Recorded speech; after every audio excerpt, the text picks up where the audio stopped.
Hey YouTube, I'm going to do a quick video today on these two rifles, comparing them. Maybe I can help somebody make the right decision on which one's right for them. I've always loved the M14 style rifle. I was a machine gunner in the Marines. I've always been fascinated with the look of these rifles. I usually keep the loaded in that M14 stock. You can see it's got the little switch there for the full auto switch. It's a really important piece of American history, I think. It's kind of like the Grand. I live in Indiana, which, by the way, I bought both of these guns at Highsmith Guns in Greenfield, Indiana. You should check them out if you're anywhere close there. You just can't beat that gun shop.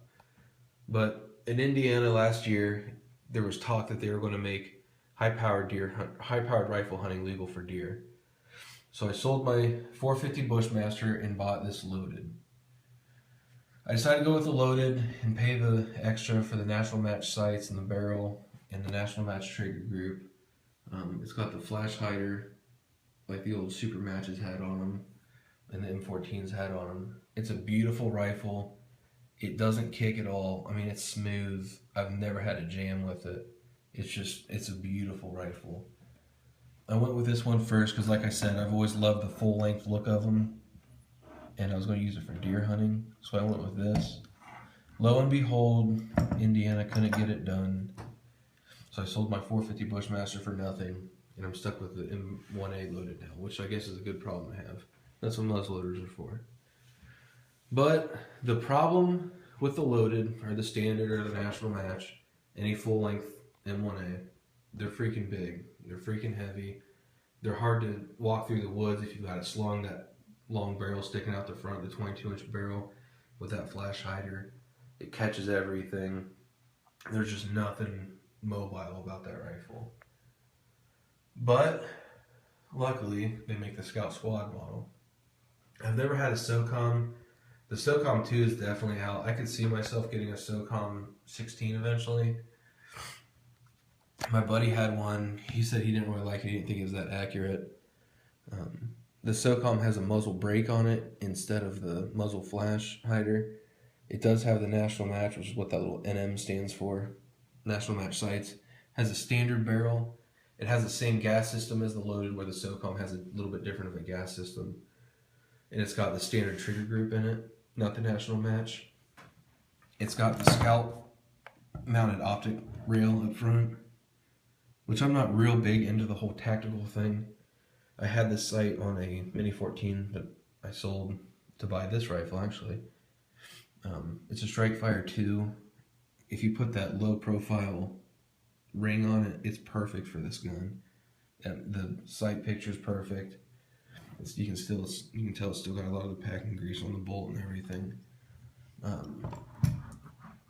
First of all, they're both great. If you've got one, would I sell one to buy the other? Probably not. Do I plan on keeping both of these? Yes, if I can. You know how that goes. They're basically the same from here back.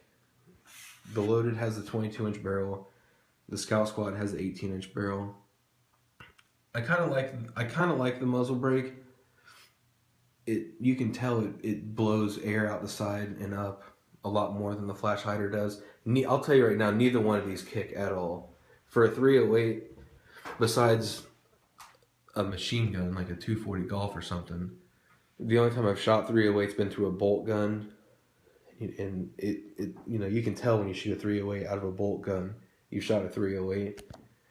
These things really don't kick. I wouldn't be worried about the recoil at all, even if you're a pretty small guy. The Scout Squad or the loaded, if you could only have one. Even though, I can't believe I'm saying it, I would probably keep the Scout Squad if I could only have one. It's nice to run in and grab out of the safe if you need it real quick. And like I said, I know that even though there's only that much difference between them, you'd be surprised how much weight and mobility that few inches makes. I'm never going to shoot 1,000 yards. I'm never going to shoot 800 yards. So, like I said, if I could only have one, I'd probably go with the Scout Squad. But I plan on keeping them both for a long time.